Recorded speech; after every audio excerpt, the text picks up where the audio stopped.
Something about the voicemail felt wrong. Not because of what it said, but because of what it didn't. The message lasted only a few seconds. A man's voice sounded relaxed, almost distracted. In the background, water could be heard running somewhere nearby. Then there was a soft laugh. A woman's laugh. Familiar, comfortable, the kind of laugh you share with someone you trust. And then the recording ended. It would become one of the last known pieces of evidence connected to a man who seemed to have everything: a successful career, close friends, strong faith, and a future that looked bright. Days later, he would be found dead. Not missing, not gone. Dead.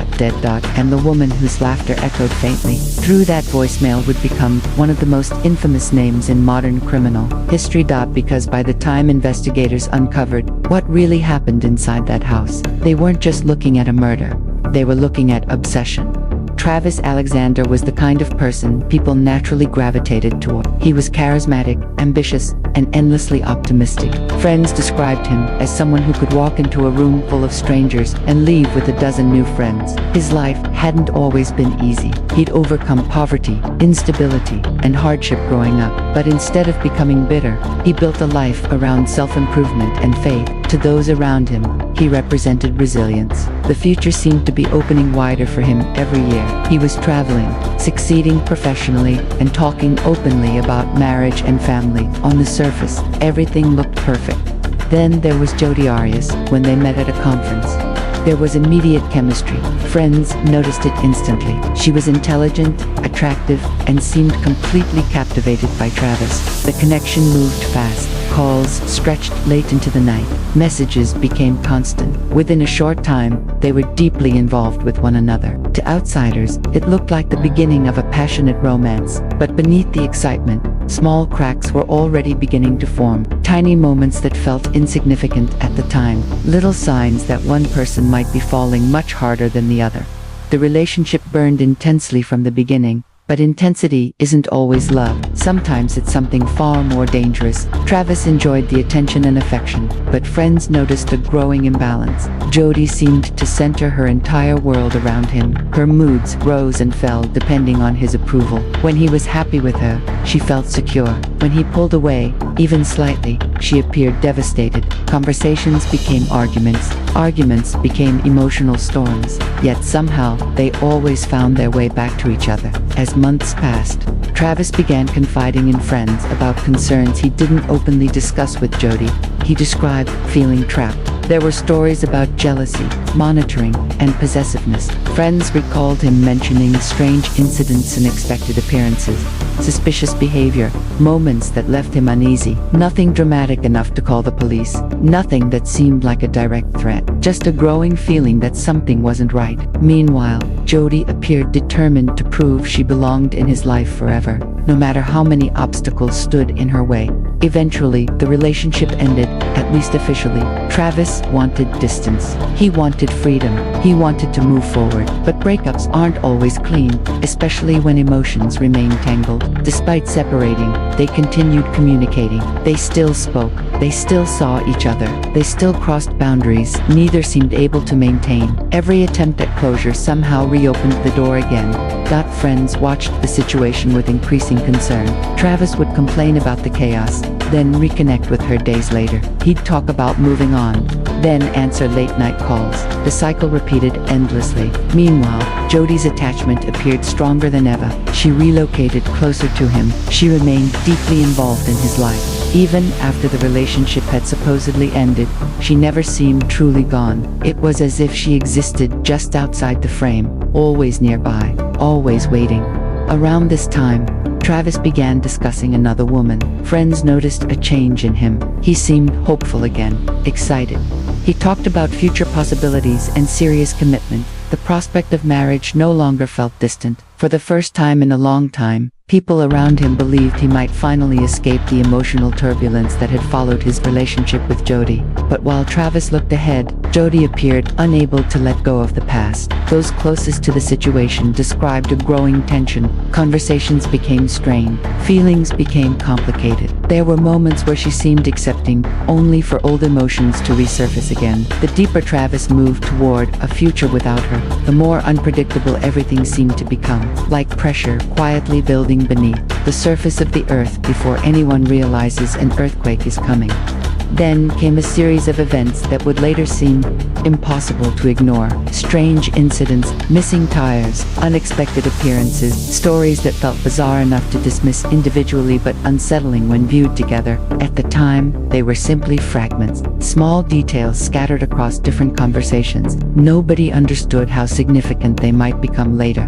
Meanwhile, Travis continued living his life. He made plans, he prepared for upcoming trips, he spent time with friends. Nothing suggested that his story was nearing its end.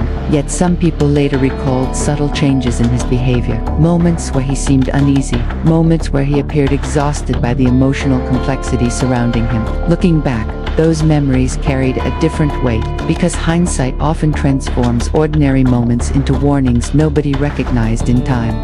The last days before his death felt remarkably normal. Friends exchanged messages with him. Future plans remained intact. There were commitments waiting for him, places he intended to be, people expecting his arrival. Nothing suggested that anything catastrophic was about to happen. Life simply continued, exactly as it always had. Then, the silence began.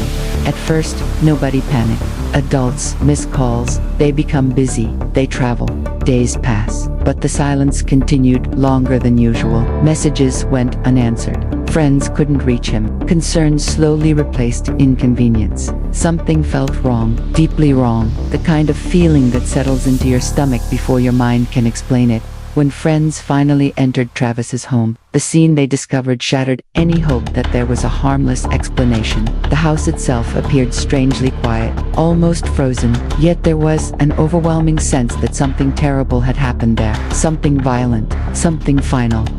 Investigators soon uncovered evidence of a brutal attack. The details were shocking even to experienced detectives. This wasn't a spontaneous confrontation that escalated unexpectedly. The scene suggested extraordinary rage, extraordinary violence. Questions immediately emerged. Who could have done this? Why? And perhaps most importantly, who had been with Travis during his final moments? Early in the investigation, Jodi's explanations seemed straightforward. She claimed she wasn't involved. She claimed she hadn't seen Travis. Her story appeared simple enough at first glance, yet investigators quickly discovered inconsistencies. Small contradictions began surfacing, then larger ones. Details shifted, timelines changed. The narrative evolved every time new evidence appeared.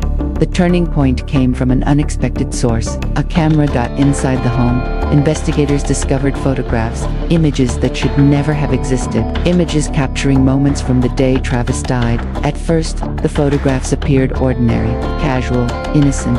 Then they became increasingly significant, because the camera wasn't merely documenting memories, it was documenting the final hours of a man's life. As forensic specialists examined the camera, the case transformed completely. The photographs placed Jodi inside the house during the critical time period, not days earlier, not weeks earlier. There, present. The evidence was devastating, and yet the most shocking discovery hadn't arrived yet. Deleted images were recovered, pictures taken only moments before the murder, images showing Travis alive, relaxed, vulnerable, unaware of what was coming next. Then, among the recovered files, investigators found accidental photographs captured during the chaos itself, blurred fragments, distorted glimpses, silent snapshots from the edge of unimaginable violence. Suddenly the mystery wasn't about whether Jodi had been there. The mystery became what happened inside her mind.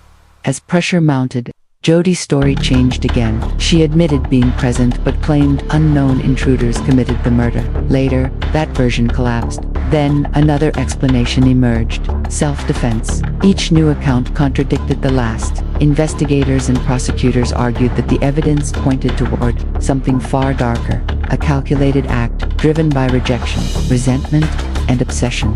The full truth that emerged was horrifying, not because it involved a stranger lurking in the shadows, but because it involved someone Travis knew intimately, someone who had laughed with him, traveled with him, loved him, and imagined a future beside him. The woman whose voice lingered around the edges of his final days was ultimately revealed as the person responsible for ending them. The relationship that once appeared passionate had deteriorated into something destructive and deadly. What began as love became fixation. What became fixation eventually became violence. And in the end, the most dangerous person in Travis Alexander's life wasn't hidden in the darkness outside his home. She was already inside. The courtroom eventually delivered its judgment, but no verdict could erase the haunting reality left behind. A promising future had vanished. A family was left grieving. Friends were left replaying old conversations, wondering which warning signs they'd missed. And somewhere among the thousands of pages of evidence, interviews, photographs, and testimony remained that soft laugh from earlier, the sound of two people who once trusted each other completely. Laugh frozen in time. The last echo of a relationship that ended in blood. And perhaps the most terrifying thing of all is how ordinary it sounded before everything fell apart.